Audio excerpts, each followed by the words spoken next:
umaga po mga taga Marikina. Tayo po na sa ibabaw ng overpass ng Markenton at connected sa Hill Fernando Sumulong Highway.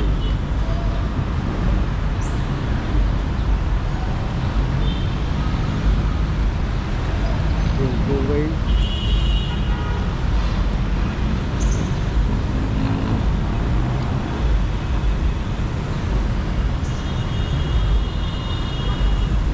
Tabing banda doon ay sports center.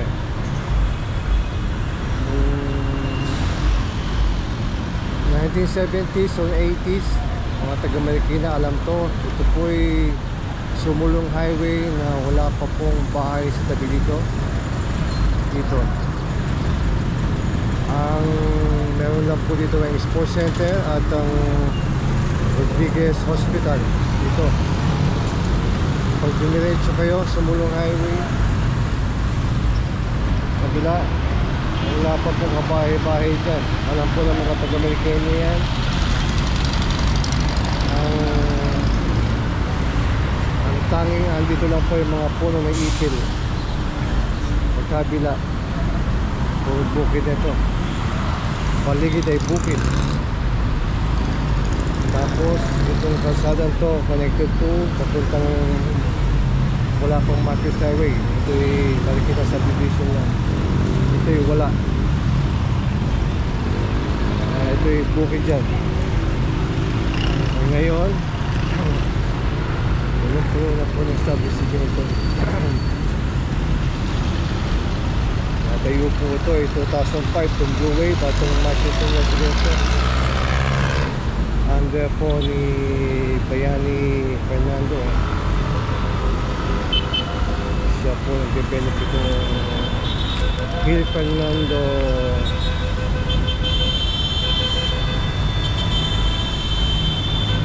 Avenue.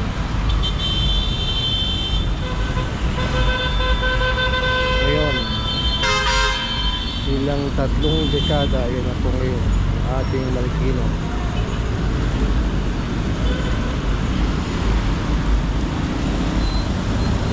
Napakaganda na po development.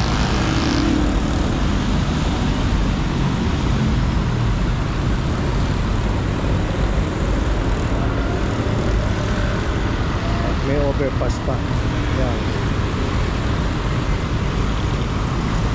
Makaka-relate po sa atin ang mga Marikenyo ng panahon 1970s, 80s.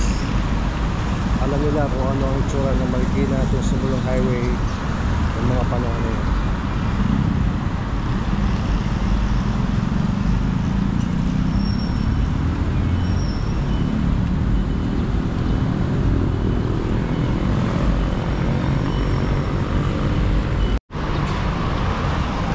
Bumaba po tayo sa kalsada.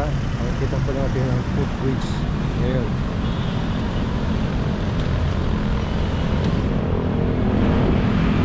Ito Hill Fernando. Dating wala itong kalsada nito. Ngayon po ay papunta ito Santo Niño, Concepcion, tagos ng bayan-bayanan. At itong kalsada ito ay marami ng mga restaurant na pwedeng kainan ng mga taga-Marikina at dinadayo ng mga taga-Pagulong. O establishmento at ito ang Markenton Residences. Itinayo po sila noong 2005 under ng federal land. Kasama na sabay ng Blue Way. Yung Blue Wave na ito ay may sapat na dalawang hektarya. DC ito at yung mga umaga alas 7 ng umaga ang date pa lang.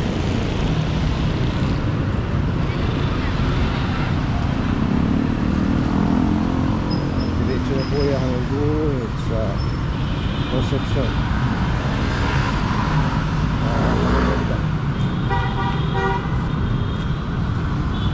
After 40 years, mula po sa kayo.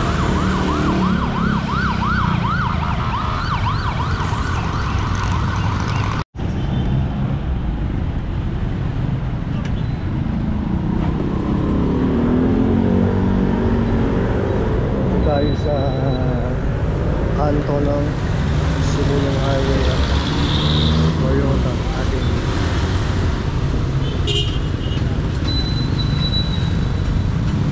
dati wala ito kasadan to bago lang to. So alaala ko dito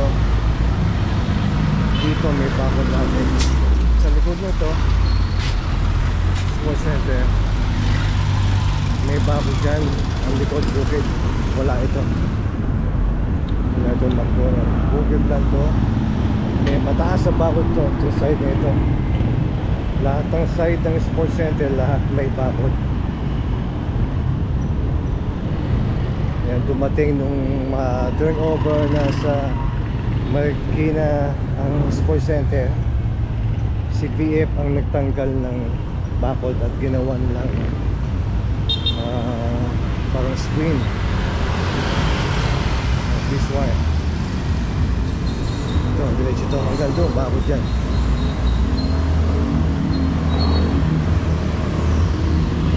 Ito, putol na daan papunta Marikina sa division. Bakante lahat ito.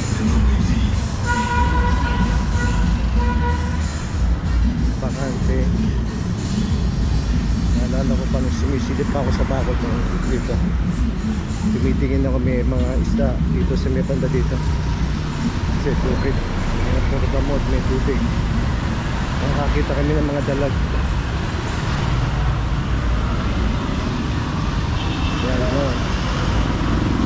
Itong side na ito, may bakod dyan bakante ito. Dito nakatayo yung water tank ng sports center. Itong side na ito bakanting lote yan dati, may bakod siya, corner din.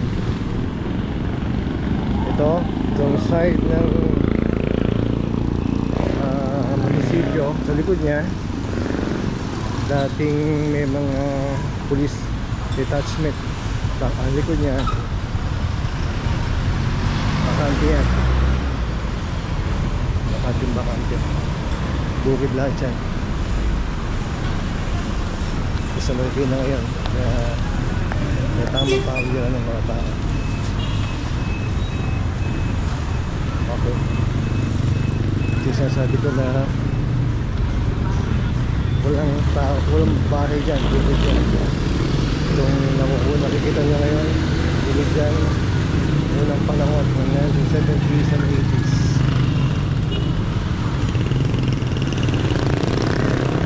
Yung side na ito may bakod to hanggang dun, bakod dyan. Yung mga nakakaalala pa, yung mga taga Marikina, alam ito 1970s and 80s. So ito yung bakating lote yan. Dito may bakod dito, ito yung bakod niya. Tapos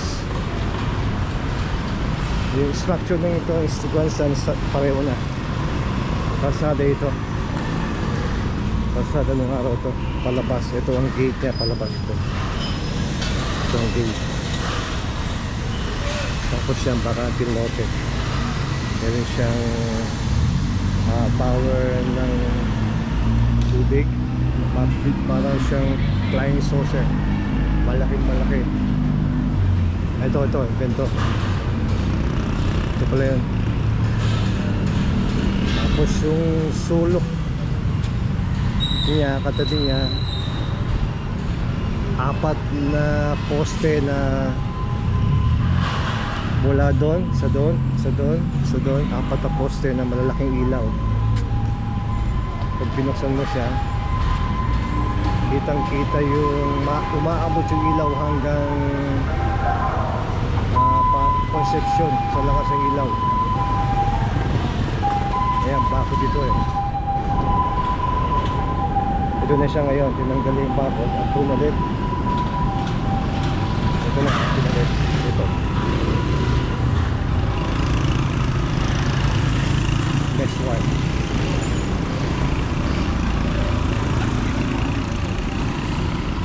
Yan, instruction ito wala pa ito, may bakante yan, may mga konting bahay dyan, o hindi ko alam kung bahay, opisina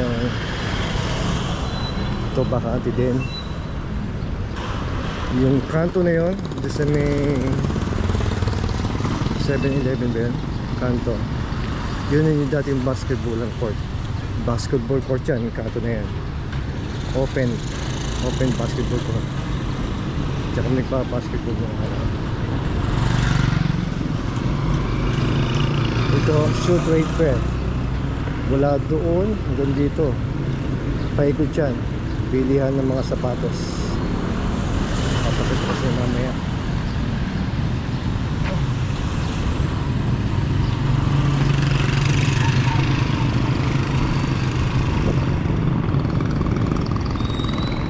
Sarado ito no eh, ang araw nun. Ang shoe trade fair, itong side na ito, yung kasada na yan, paikot, munisipyo, tindahan po yan ng mga sapatos. Ang lahat ng may negosyo sa Marikina sapatos, may mga structures sila dyan, may mga tindahan sila dyan, may mga pangalan. Paikot sila. Yan.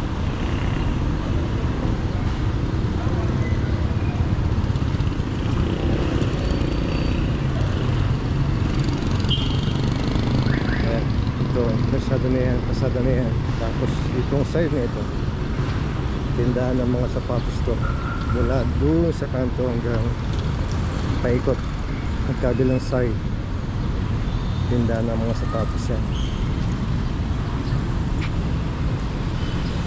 Ito palengke, ito yung palengke ng araw yan. MES, hindi pa ganyan open space pa siya, open area. Wala siyang building. Yung gitna niya mga damo. Yung Masat, MIST. Okay, Masat yan eh. MIST na ngayon. Ayun, Marikina Polytechnic College na. So ang tabi niya is sports center na. Nakuwala natin yung sports center na panahon ni 1992. Mula sa pangangalaga ng Rodriguez Rizal kay Amang Rodriguez at pinilipat sa pangangalaga kasi sakop tayo ng Rizal nung araw, Marikina Rizal, pinilipat sa atin na pangangalaga nung maging city tayo ng Rizal to Marikina City. Ginagawa ni BF to 2001 under na ni Mercedes, yung kanyang may bahay, si Mayora MCF.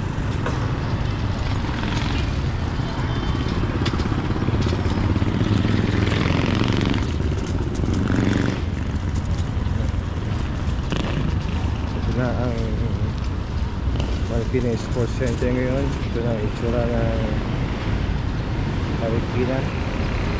Ito ang mukha ng Marikina kung pumunta kayo. Municipal Hall.